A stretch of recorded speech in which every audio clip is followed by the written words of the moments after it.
பிரியமானவர்களே, இந்த நாளில் இயேசுவுடைய திருவுடல் திரு ரத்தத்தை பெறவிருக்கிற அன்பு பிள்ளைகளே, உங்கள் ஒவ்வொருவருக்கும் வாழ்த்துக்களை தெரிவித்துக் கொள்வதில் மிக மகிழ்ச்சி அடைகிறேன். இந்த நாளில் நம்முடைய பிள்ளைகள் இயேசுவுடைய திருவுடலை திரு ரத்தத்தை பெறவிருக்கிறார்கள். எனவே அன்பு பிள்ளைகளை, இது உங்களுடைய நாள். எனவே உங்கள் ஒவ்வொருவரையும் நாங்கள் மனதாறு வாழ்த்துகிறோம். எனவே இந்த பிள்ளைகளுக்கு நாம் கரவோசை எழுப்பி வாழ்த்துக்களையும் பாராட்டுகளையும் இந்த நாளிலே நாம் தெரிவித்துக் கொள்வோம்.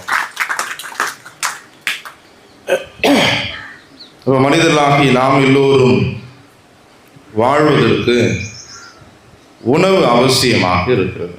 யாராவது நான் சாப்பிடாமே வாழ்ந்துடும் அப்படின்னு யாருன்னா சொல்கிறீங்களா? இல்லை வெறும் தண்ணி மட்டும் குடிச்சிட்டு நான் உயிரோடு இருந்துடுவேன் அப்படின்னு யாருன்னா இருக்கிறீங்களா அந்த ஊரில்? அப்போ இன்றைய உலகில் மனிதர்களாகிய நாம் எல்லோருமே உணவு இல்லாமல் வாழ்ந்து விட முடியாது. அப்போ எத்தனை பேர் சொல்கிறீங்க இந்த உணவு வெறும் பசியை மட்டும் மையப்படுத்துவதாக இருக்கிறது அப்படின்னு யாருன்னா சொல்கிறீங்களா? இந்த சாப்பாடு இல்லை நம்ம சாப்பிட்ற இந்த சோறு வெறும் வயிற்றுக்கானது, பசிக்கானது அப்படியா? ஒருவேளை சாப்பிட்டு வந்தது ஒன்றும் தூக்கத்திலே இருக்கிறீங்களா? இல்லை சாப்பிடாத தூக்கத்தில் இருக்கிறீங்களா? வாயே திறக்க மாட்டீங்க. யார் சொல்கிறீங்க இந்த சாப்பாடு பசிக்கானது மட்டும், இல்லை சாப்பிட்டா பசி போயிடுச்சு அவ்வளோதான், அதை மட்டும்தான் நாம் உண்கிற உணவு மையப்படுத்துகிறதா எனில் இல்லை. நாம் உண்கிற இந்த உணவு ஒரு மனிதனுடைய பொருளாதார தன்மையை மையப்படுத்துவதாக இருக்கிறது. டெய்லி ஒருத்தன் கஞ்சியை குடிச்சிட்டுக்கிறான்னா என்ன சொல்லுவோம்? எதுவுமே சொல்ல மாட்டேங்குது, கஞ்சி குடிக்கிறேன் நல்லா அப்படின்னு சொல்லுவீங்க போது. டெய்லி ஒருத்தன் இட்லி தோசை பிரியாணியே சாப்பிட்றேன் என்ன சொல்லுவான்? இப்போ பணக்கார வீடு பொழுது அதெல்லாம் டெய்லி வாசனையாக வருது. அப்போ இன்னைக்கு சில பேர் வாசனை வராத அளவுக்கு சமைக்கிற டெக்னிக்கெல்லாம் கற்று வச்சுக்கிறோம். ஏன்? பக்கத்து வீட்டில் ஏன்னா கேட்டாங்கன்னா எப்படி கொடுக்குறது? அப்போ இந்த உணவு என்பது ஒரு மனிதனுடைய பொருளாதாரத்தை மையப்படுத்துவதாக இருக்கிறது, வெளிப்படுத்துவதாக இருக்கிறது. இரண்டாவது, இந்த உணவு ஒரு மனிதனுடைய சமூகத்தை மையப்படுத்தியதாகவும் இருக்கிறது. உண்கிற இந்த உணவு வகைகள் ஒரு சமூகத்தை மையப்படுத்துவதாக இருக்கிறது. அப்ப ஒரு காலத்துல இந்த கூழோ களியோ சாப்பிட்றவங்களாம் நம்ம எப்படி பார்த்தோம்? ஊர்ல அதெல்லாம் சாப்பிட்றது இல்லை பொழுது. ஒரு காலத்துல அந்த களியோ கூழோ சாப்பிட்றவங்க நம்ம எப்படி பார்த்தோம்? கேவலமா, ஒன்றுத்துக்கு வழி இல்லாத சொல்றது தான் களியும் கூழுமா இருந்துச்சு. ஆனால் இன்னைக்கு எல்லார் வீட்லையும் எது சாப்பிடுங்கிறோம்? கூழும் களி தான் தேடி தேடி வாங்குறோம். இன்னைக்கு கெவுரு மாவுக்கு பஞ்சமாயிடும் பொழுது விவசாயம் யாரும் செய்யறதில்லை, ஆனால் கெவுரு மாவை தேடி ஓடுறோம். ஆக நாம் உண்கிற இந்த சாதாரண ஒரு உணவு நான் யார் என்பதை அல்லது நாம் யார் என்பதை வெளிப்படுத்துவதாக இருக்கிறது. ஆக இன்றைக்கு இருக்கிற இந்த சமூகத்தில், உலகில் உணவே ஒரு மிகப்பெரிய ஒரு புரட்சியாக இருக்கு. நாம் உண்கிற இந்த உணவை நாம் சாதாரணமாக நினைத்து விடக்கூடாது.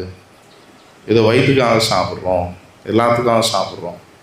அப்ப இந்த ஒரு உணவு நான் யார் என்பதை குறிக்கிறது. என்னுடைய பொருளாதாரம் இது, இரண்டாவது சமூகம் இது என்பதை உணர்த்துகிறது. அது நன்மைக்கு சாப்பிடாம போயிட்டாங்க, அப்படியே விட்டுருவீங்களா?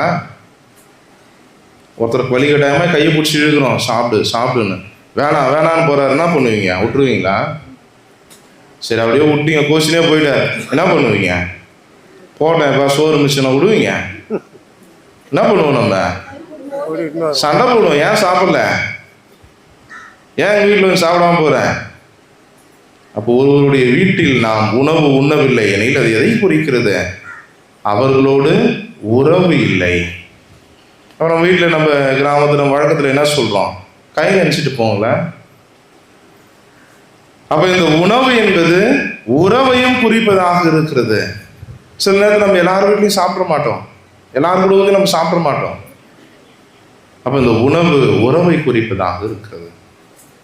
நாம் உண்கிற இந்த சாதாரண உணவு இத்தகைய தன்மையை கொண்டிருக்கிற பொழுது இயேசுனுடைய இந்த திரு உடல் திரு ரத்தம் எத்தகைய மகத்துவத்தை கொண்டிருக்கிறது என்பதை வெளிப்படுத்துவதுதான் இந்த முதல் திருவருட்சாதனத்திற்கு பிறகு நம்முடைய பிள்ளைகள் பெறுகிற இந்த நற்கருணை. ஆக அன்பு பிள்ளைகளை, நீங்கள் ஒரு முதிர்ச்சி பெற்ற ஒரு கிறிஸ்துவ நிலைக்கு இந்த நாளிலே நீங்கள் உயர்த்த பெறுகிறீர்கள்.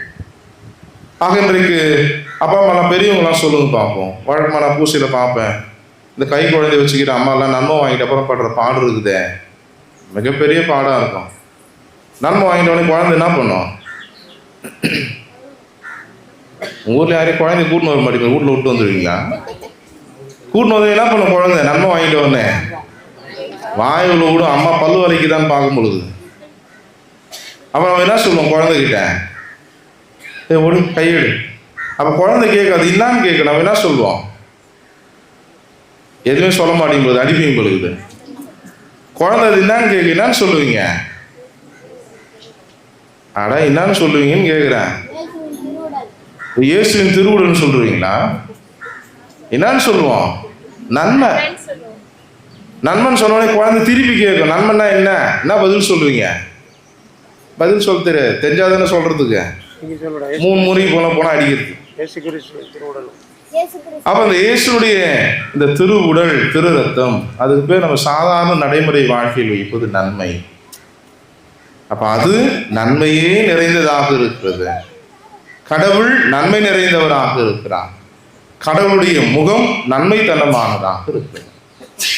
அப்ப இது ஒரு மாபெரும் ஒரு மறைபொருளாக இருக்கிறது. எப்படி இந்த ஒரு சாதாரண அப்பத்தில் ஈசு இருக்கிறார், சாதாரண ஒரு ரத்தம் எப்படி அவருடைய உடலாக மாறுகிறது என்பது மிகப்பெரிய ஒரு மறைபொருளாக இருக்கிறது.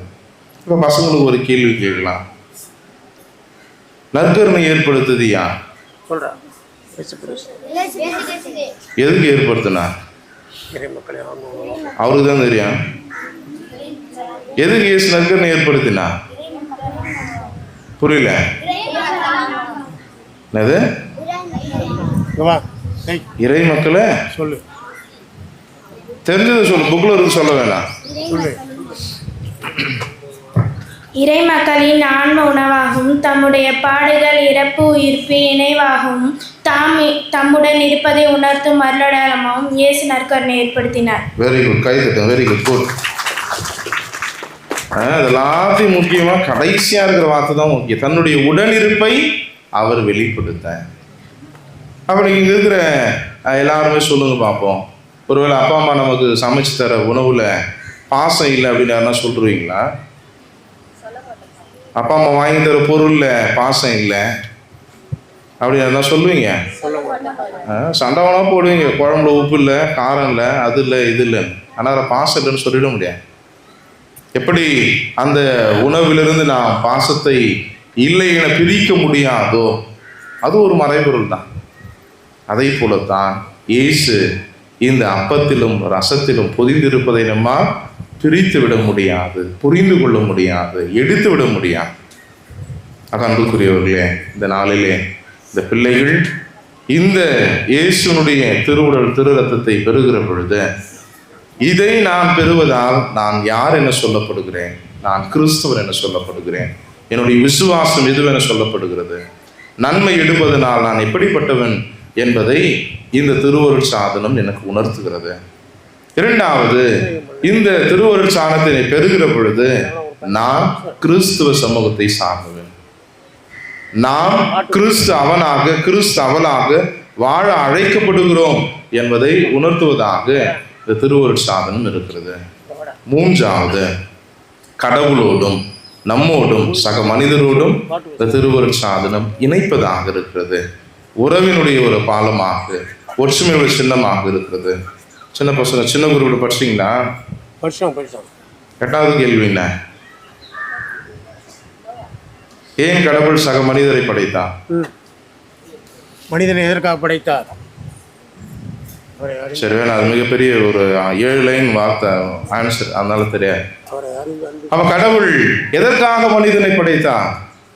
சக மனிதரை கடவுள் படைத்தது அவருடைய சாயலாக, உன்னை போல இன்னொருவனை நான் படைத்திருக்கிறேன் அவனுக்குள் என்னுடைய ஆவியும் ஆன்மாவும் இருக்கிறது.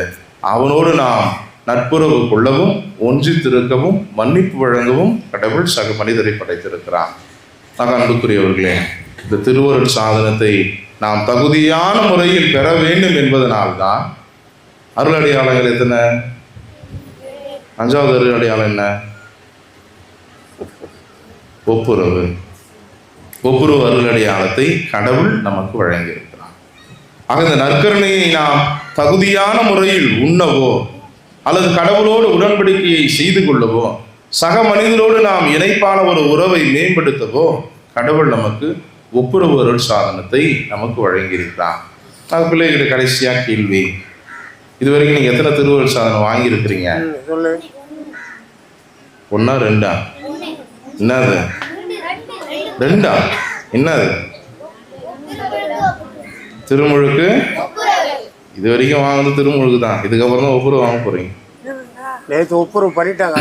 அப்ப இப்ப எத்தனை திருவருள் சாதனத்தை நீங்கள் வாங்குறீங்க? 3.